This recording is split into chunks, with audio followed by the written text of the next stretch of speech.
Hello students, एक बार फिर से हम लोग जो है स्टार्ट कर रहे हैं अपना फिजिक्स का जो है इम्पॉर्टेंट क्वेश्चंस जो है वो आज से जो है वो आपके इसी चैनल पे जो है वो डाला जाएगा। जो जो इम्पॉर्टेंट क्वेश्चंस लगता है कि वो सीबीएसई के क्लास 12 के एग्जामिनेशंस में आने वाला है, तो वो हम लोग यहाँ पर वो डिस्कस करेंगे। पहले हम लोग थ्योरी का कॉन्सेप्ट क्लियर कर लेंगे और उसके बाद जो है फिर हम लोग जो है उसके बाद न्यूमेरिकल्स वगैरह जो होगा वो सारा कॉन्सेप्ट को यहाँ पे क्लियर करेंगे। तो चलिए स्टार्ट करते हैं। हमारा जो टॉपिक है इलेक्ट्रिक चार्जेस एंड फील्ड्स का। इलेक्ट्रोस्टैटिक क्या होता है? It is the study of charge at rest. किसी पॉइंट के रेस्ट पे जो हम स्टडी ऑफ चार्ज करते हैं उसी को हम क्या करते हैं? इलेक्ट्रोस्टैटिक्स कहते हैं। तो ये चीज आपको सबसे पहले किसी भी सब्जेक्ट का जब हम उसके चैप्टर्स के बारे में पढ़ाई स्टार्ट करते हैं तो हमारा कॉन्सेप्ट जो है वो क्लियर होना चाहिए कि भाई क्या चीज है। तो भाई इलेक्ट्रोस्टैटिक्स होता क्या है? तो इलेक्ट्रोस्टैटिक्स में जो है it is the study of charge. ये स्टडी ऑफ चार्ज किस पे है? रेस्ट पे है। तो ये जो स्टडी ऑफ चार्ज जो आप रेस्ट पे करते हैं वो इसको इलेक्ट्रोस्टैटिक कहते हैं। उसके बाद आपका जो आता है यहाँ पे इलेक्ट्रिक चार्ज आता है। इलेक्ट्रिक चार्ज में क्या होता है? इलेक्ट्रिक चार्ज आप जैसा कि जानते हैं कि Q इक्वल टू क्या होता है? IT। I से आप जानते हैं I का क्या होता है? यूनिट। तो I का जो यूनिट होता है वो एम्पियर होता है और T का क्या होता है? T का टाइम का जो होता है वो सेकेंड होता है। तो ये Q equal to IT electric charge का अगर आपको सिंपल अगर ये जानना होगा तो सीधा Q इक्वल टू क्या होता है? IT होता है। I का क्या हो गया? एम्पियर और T का क्या हो गया? सेकेंड। तो एम्पियर सेकेंड, तो ये आपका चार्ज का क्या हो गया? एम्पियर सेकेंड को हम लोग क्या बोलते हैं? कूलॉम बोलते हैं। क्या बोलते हैं? कूलॉम बोलते हैं। तो ये मेरा चार्ज का क्या हो गया? Unit Coulomb. क्या हो गया? कूलॉम। तो 1 कूलॉम इक्वल टू होता है 3 × 10⁻⁹ स्टैट कूलॉम। मतलब याद रखिएगा कि 1 कूलॉम इक्वल टू होता है 3 × 10⁻⁹ स्टैट कूलॉम।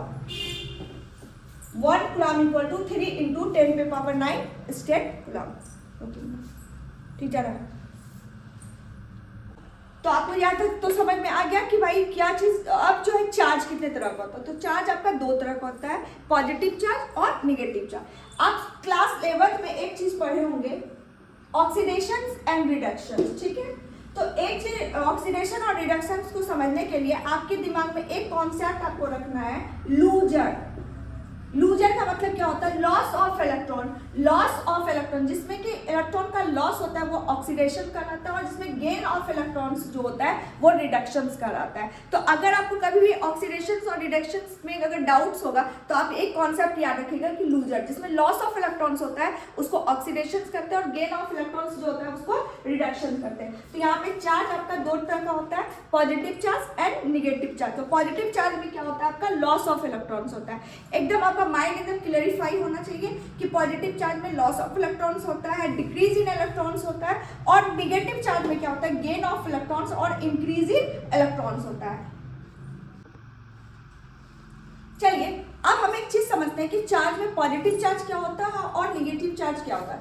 आप जब ड्राई हेयर को कॉम्ब करते हो, ठीक है, तो जब ड्राई हेयर को रब्ड करते हो आप, या आप ऐसे कर सकते हो किसी भी कॉम्ब से जब आप ड्राई हेयर को रब्ड करते हो तो रब्ड करने के बाद आप देखते होंगे कि ड्राई हेयर जो होता है वो पॉजिटिव चार्ज हो जाता है और कॉम्ब जो होता है उसमें, मतलब आप यहाँ समझिए ड्राई हेयर और कॉम्ब का यहाँ पे क्या, जब हम कोई भी किसी को या फिर स्वयं को आप करके आप देखोगे कि जब आप ड्राई हेयर को कॉम्ब,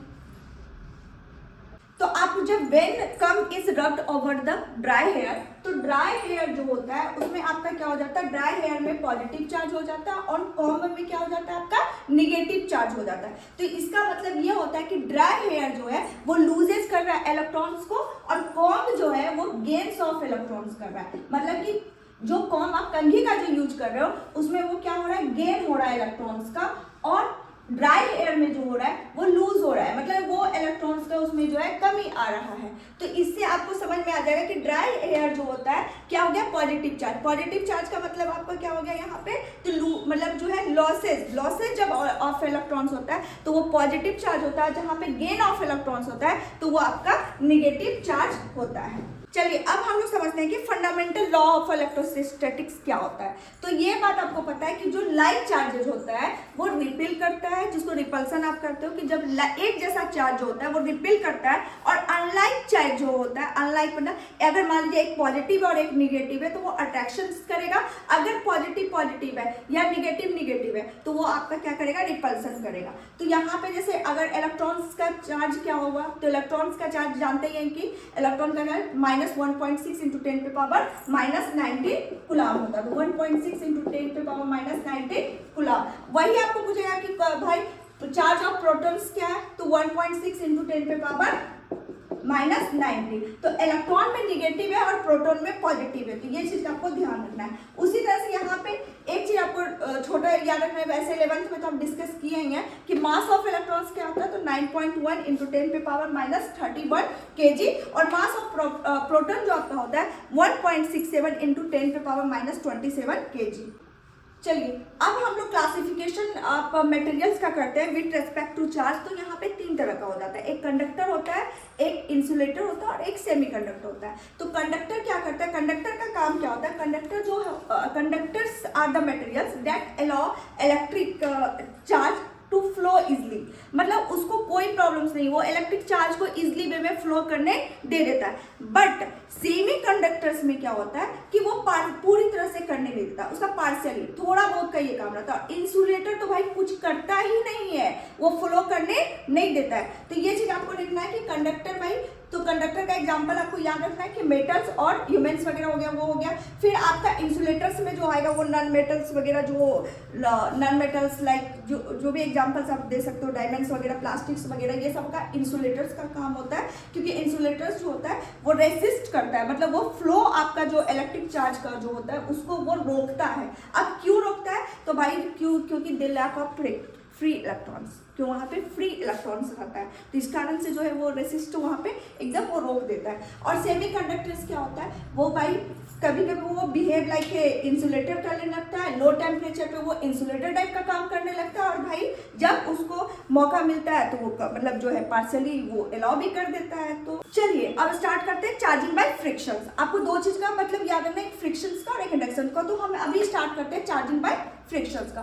तो आपको इसमें ध्यान रखना है कि जब दो बॉडीज को रब्ड किया जाता है ईच अदर से, तो आपको पता है कि एक बॉडी जो होता है वो पॉजिटिव चार्ज हो जाएगा और एक बॉडी क्या हो जाएगा, वो निगेटिव चार्ज हो जाएगा। तो वन बॉडी जो होता है वो क्या करता है, लॉस करता है इलेक्ट्रॉन्स को, और दूसरा बॉडी जो होता है वो गेन करता है इलेक्ट्रॉन्स को। तो यहाँ पे अगर सपोज दैट कीजिए, मान लीजिए हमारा एक ये बॉडी है और ये दोनों को जब रब्ड किया गया, तो रब्ड करने के बाद क्या होता है, जब रब्ड किया जाता है ईच अदर में, तो एक बॉडी के में क्या होता है, वो पॉजिटिव चार्ज हो जाता है, दूसरा बॉडी क्या हो जाता है, नेगेटिव चार्ज होता है। तो दैट मीन्स कि वन बॉडी लॉस करेगा इलेक्ट्रॉन को और अनदर बॉडी जो दूसरा बॉडी होगा वो गेन करेगा इलेक्ट्रॉन्स। आपको ये चीज आपको समझ में आ गया होगा। अब उसके बाद जो हमारा आता है चार्जिंग बाय इंडक्शन। आपको याद रखना है कि भाई चार्जिंग जो इंडक्शन के द्वारा जो होता है, ये प्रोसेस क्या होता है, इसमें बॉडी जो होता है वो चार्ज जो होता है भाई वो विदाउट टचिंग, मतलब कि इसमें किसी भी तरह का टच नहीं होता है। विदाउट टचिंग आपको एकदम याद रखना है कि द प्रोसेस ऑफ चार्जिंग इसमें in which body can be charge without touching,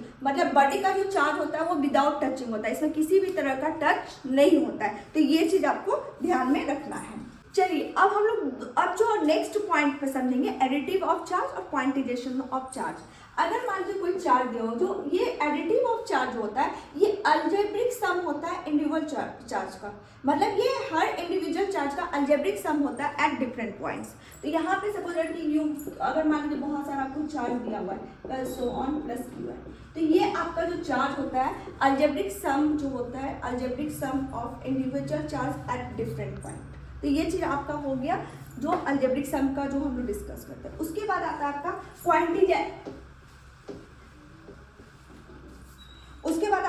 quantisation of charge. तो जैसा ही जानते हैं ये क्या होता है, integral multiple of an charge होता है। तो ये आपको फॉर्मूला से भी याद रखना है कि चार्ज इक्वल टू एन हुआ, तो आपको याद रखना है क्वांटिजेशन ऑफ चार्ज क्या होता है, it is an integral multiple of an charge. Of a charge. तो आपका यहाँ से जो है हल्का हल्का जितना भी होगा फिर आपका पॉइंट जो है वो क्लियर होते जाएगा। सबसे पहले किसी भी चैप्टर को समझने से पहले होता है कि उसका जो बेसिक जितना भी चीज़ होता है वो टोटल आपका क्लियर होना चाहिए। अगर आपका बेसिक कॉन्सेप्ट क्लियर रहेगा, आप पर्टिकुलर एक एक पॉइंट को आप जान जाइएगा, तो आपको उस चैप्टर जो है वो समझने में आसानी से जो होगा। और हम लोग यहाँ पे जो है वो इसी कॉन्सेप्ट्स को जो है वो क्लियरिफाई करने के आप एक एक चीज़ को जाने। तो क्वांटाइजेशन ऑफ चार्ज क्या होता है, तो भैया it is an integral multiple of charge, मतलब Q इक्वल टू NE है। तो आपको एकदम ये नहीं समझना है कि हमारा क्लास 12 स्टूडेंट क्या Q क्या है भाई, चार्ज है, E ये इलेक्ट्रॉन्स है, ये सब चीज़ जो है एक एक पॉइंट को जो है हम लोग क्लियर कर रहे हैं और शॉर्ट टाइम्स में कर रहे हैं कि ज़्यादा से ज़्यादा क्लियर हो जाए, ताकि आपके पास कोई भी जो है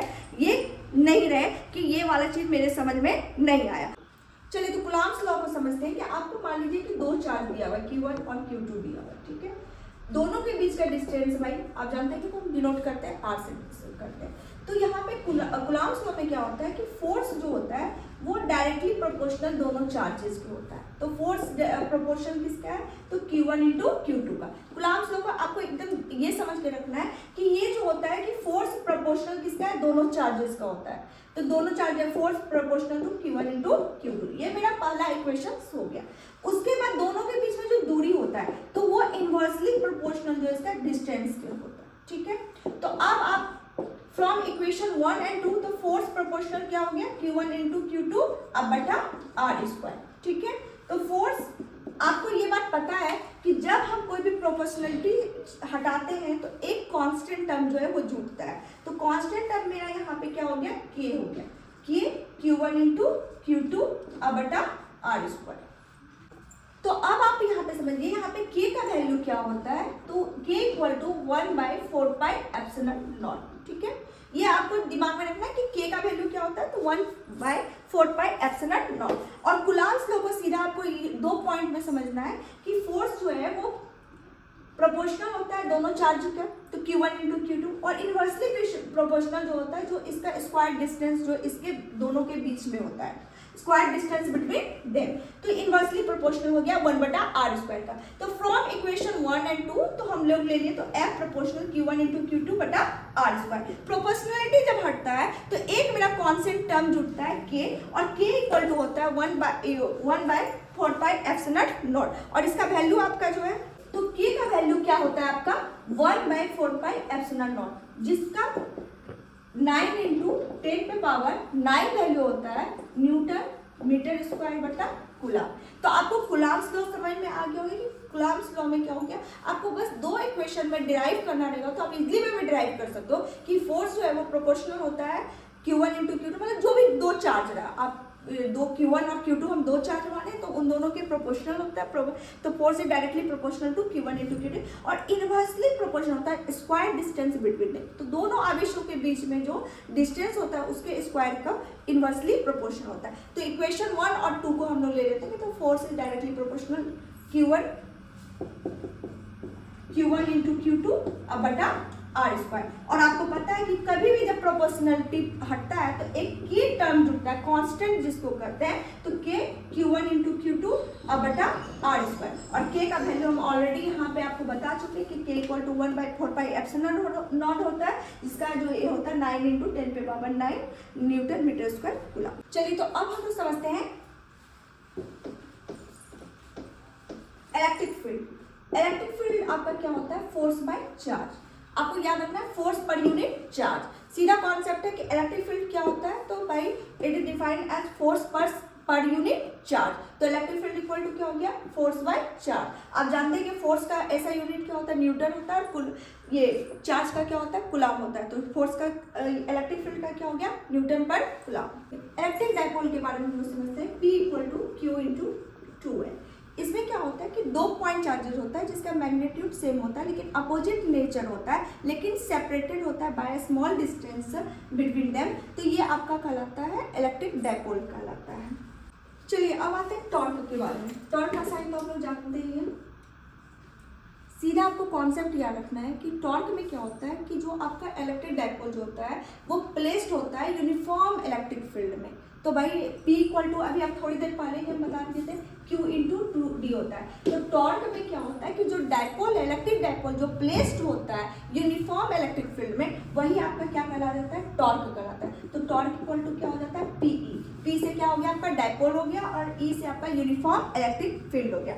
ये हम लोग आज जो थोड़ा जो डिस्कशंस किए, बेसिक जो आपका जो होता है टॉर्क, इलेक्ट्रिक फील्ड, ये सब के बारे में आपका बेसिक कॉन्सेप्ट क्लियर कर लिया। और हमारा जो नेक्स्ट वीडियो आएगा उसमें हम लोग डिराइव, जो इस चैप्टर का जो इंपॉर्टेंट क्वेश्चन जो आने वाला है वो सारे को जो है एक एक करके डिराइव कर देंगे। और जो VVI क्वेश्चंस है वो भी हम लोग जो है नेक्स्ट वीडियो में जो है वो पूरा जो है प्रयास करेंगे कि एक ही वीडियो में लिमिट में, क्योंकि आज हम लोग हल्का फुल्का थ्योरी का डिस्कस किए और अगले वीडियो में जो है हम लोग डिराइव करके 2 वीडियो में ही इसको जो है ऑलमोस्ट जो है वो समाप्त कर देंगे। तब तक आप लोग चैनल पे बने रहिएगा, लाइक, सब्सक्राइब और शेयर करना नहीं भूलिएगा, क्योंकि जब तक आप लाइक शेयर नहीं, क्योंकि कहीं पे और भी जगह आपको कोई भी ऐसा प्लेटफॉर्म नहीं है जहाँ पे एक पॉइंट को क्लियर करके बताया जा रहा है। हम लोग ही यहाँ पे जो है शुरू किए हैं जहाँ पे एक एक कॉन्सेप्ट को, एक एक पॉइंट को शुरू कर रहे हैं। मतलब आप समझ जाइए कि जैसे फंडामेंटल जो एक बेसिक कॉन्सेप्ट होता है उसको क्लियर करने का पूरी तरह से हम लोग कोशिश कर रहे हैं।